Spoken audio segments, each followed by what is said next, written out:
ఈ paper leakage వ్యవహారం వెనుక మరి విద్యాశాఖ మంత్రి మీరే కదా రేవంత్ రెడ్డి గారు. మరి దీని మీద పూర్తి స్థాయి విచారణకు ఆదేశించి దీని వెనుక ఎవరున్నారు, ఆ వేముల వీరేశం గారి మనుషులు ఉన్నారా లేకపోతే ఎవరు మనుషులు ఉన్నారా అనేది క్లియర్ గా మీరు మరి పూర్తి స్థాయి విచారణకు ఆదేశించి వాళ్ళ మీద కేసులు పెట్టి దీని లోతుల్లోకి పోవాలి కదా. అది చేయకుండా మీరు ఏమీ సంబంధం లేని ప్రజల ప్రయోజనాలను రక్షించడం కోసం పోరాడుతున్న కేటీఆర్ గారి మీద కేసులు పెట్టారు. కేటీఆర్ గారికి ఎట్లా తెలుస్తుందండి వారి కులం? లేకపోతే ఆ దిలీప్ కొనతంకి ఎట్లా తెలుస్తుంది వాళ్ళ కులం? లేకపోతే ఆ మన్నె క్రిషాంక్, డాక్టర్ మన్నె క్రిషాంక్ వాళ్ళ కులం ఎట్లా తెలుస్తుంది? ఒకవేళ తెలిసినా కూడా వాళ్ళని కులం పేరుతో ఏమన్నా దూషించిండు ఆయన?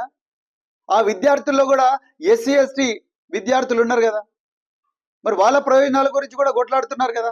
ఆ విషయం వీళ్ళకు గుర్తుకు రావడం లేదా? అంటే బ్లైండ్ గా వీళ్ళ మీద కేసు పెట్టండి, బ్లైండ్ గా వీళ్ళని జైలుకు పంపించాలి అన్న ఆలోచనతోనే ఈరోజు ఇక్కడ తెలంగాణలో పోలీసు రాజ్యం లేకపోతే రేవంత్ రెడ్డి రౌడీ రాజకీయమే నడుస్తుంది తప్ప ఇంకోటి కాదు అని చెప్పేసి నేను ఈ సందర్భంగా చెప్తున్నా.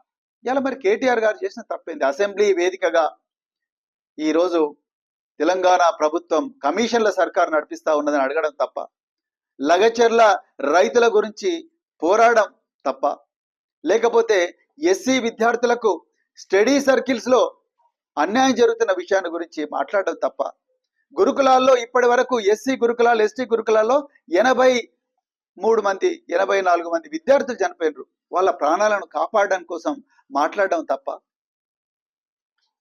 కేసీఆర్ గారు ఎంతో గొప్పగా ఎంతో ముందు చూపుతో పెట్టిన గురుకులాలను ఈరోజు రేవంత్ రెడ్డి ప్రభుత్వం మూసేస్తా ఉన్నది. వాటికి అద్దె కూడా చెల్లించడం లేదు.